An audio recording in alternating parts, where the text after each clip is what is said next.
Halo semuanya, selamat datang di podcast kami, Jova, Kathleen, dan juga Mizel. Aku Jova dan hari ini aku membawa dua rekan aku, yaitu Mizel. Hai semua, nama aku Mizel. Dan juga ada Kathleen di sini. Nah, hari ini kita akan membahas isu yang sangat strategis ini mengenai kondisi bisnis saat ini. Nah, untuk konteksnya adalah bagaimana mereka menghadapi berbagai bentuk krisis dan ketidakpastian lingkungan pada dunia bisnis saat ini nih.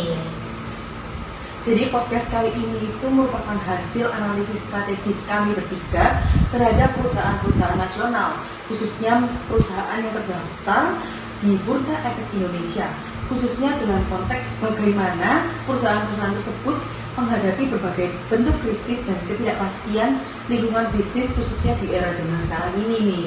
Nah, topik yang akan kami bahas yaitu topik utamanya strategic agility dan juga crisis adaptation yang secara konseptual berakar pada teori dynamic capabilities yang dikembangkan oleh David Peace.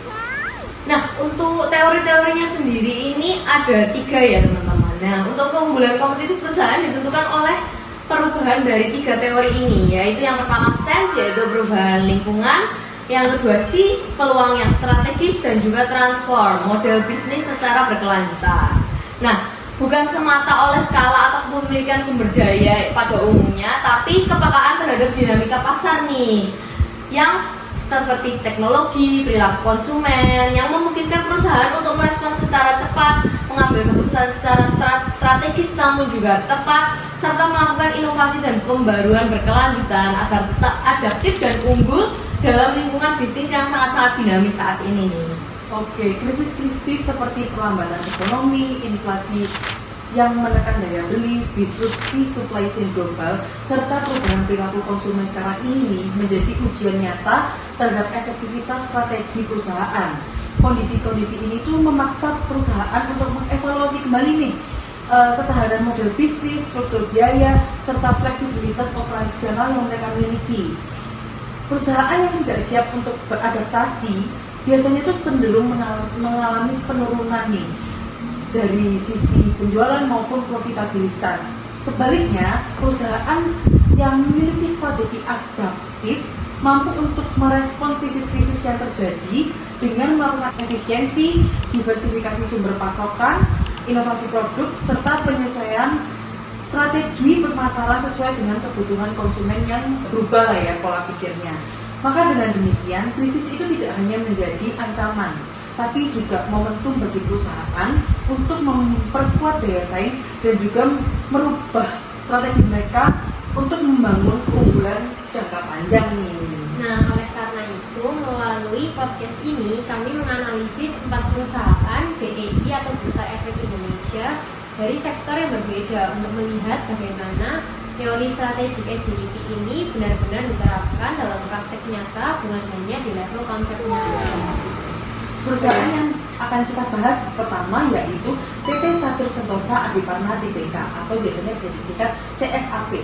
Jadi CSAP merupakan perusahaan yang bergerak di sektor distribusi dan retail bahan bangunan yang secara langsung sangat terdampak oleh pelambatan sektor properti nasional dan juga penurunan aktivitas konstruksi.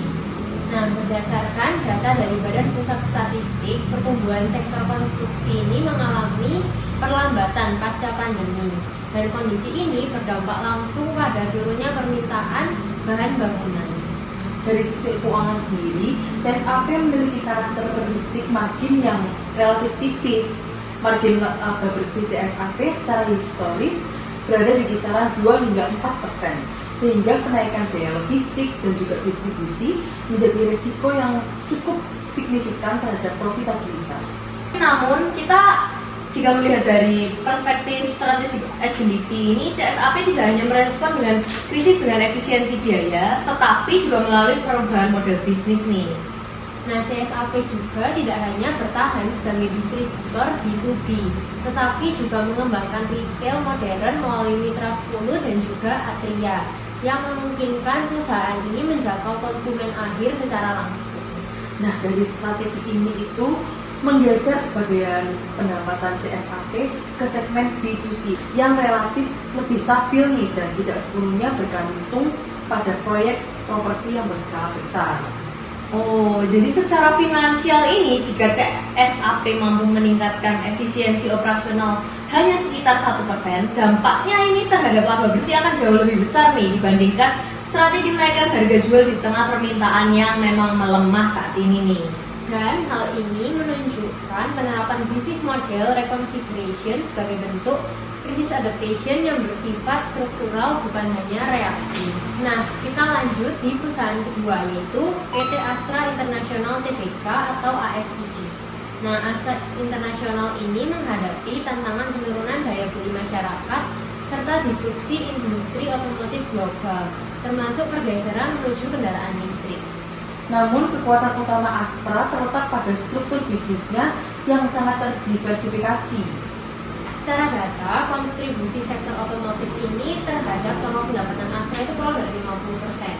Sementara sisanya itu berasal dari sektor jasa keuangan, alat berat, agribisnis, infrastruktur, dan juga bisnis digital.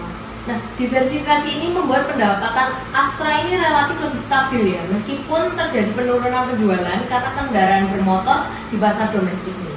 Astra sendiri juga mulai berinvestasi nih dalam ekosistem kendaraan listrik dan energi baru sebagai respons terhadap tren jangka panjang industri.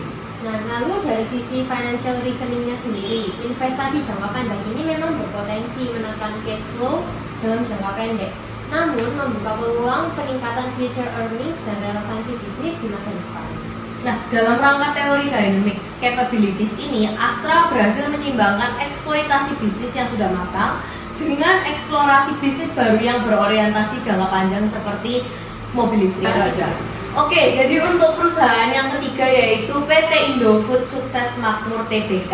Nah, Indofood ini menghadapi krisis global berupa kenaikan harga gandum, minyak sawit, serta gangguan rantai pasok internasional yang sangat berdampak langsung nih pada biaya produksi dari perusahaan. Tapi Indofood ini itu juga memiliki keunggulan struktural berupa integrasi vertikal yang membuatnya lebih tahan nih terhadap volatilitas eksternal nih. Dan juga secara historis, Indofood ini mampu menjaga margin operasionalnya di level 2 digit meskipun terjadi tekanan kenaikan harga bahan baku.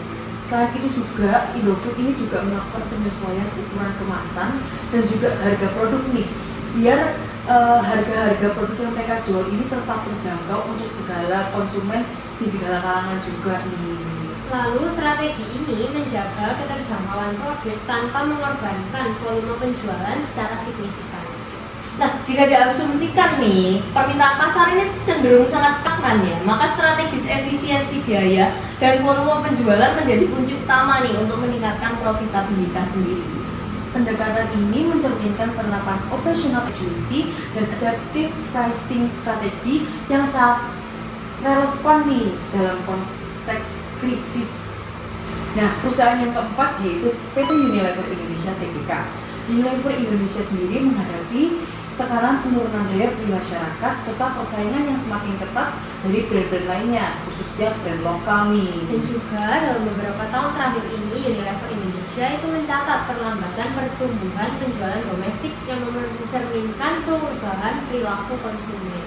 Sebagai respons strategis, Unilever melakukan penyesuaian terhadap portofolio produknya. Nah, mereka tuh juga meluncurkan ukuran kemasan yang lebih kecil dengan harga yang lebih terjangkau, itu digunakan untuk konsumen yang lebih sensitif terhadap harga. Nah, selain itu Unilever juga mempercepat digitalisasi pemasaran dan juga distribusinya, khususnya melalui kanal e-commerce sendiri nih.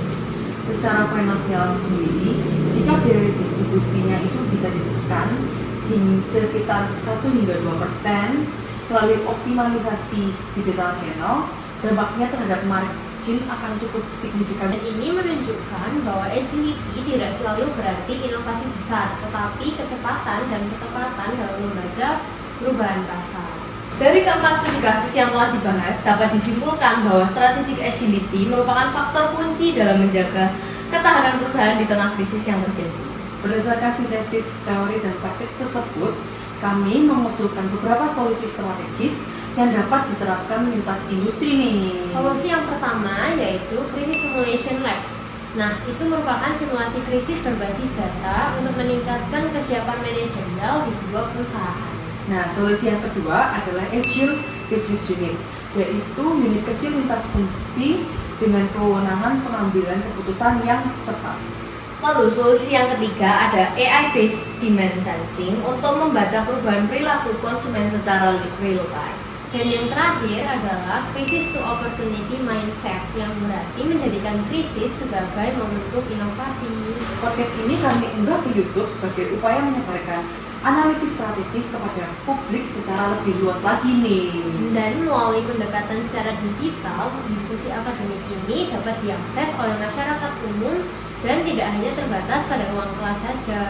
Jadi terima kasih buat teman-teman yang sudah mendengarkan dan menyaksikan podcast kami. Semoga diskusi ini bermanfaat bagi kalian semua. Bye-bye. Bye-bye.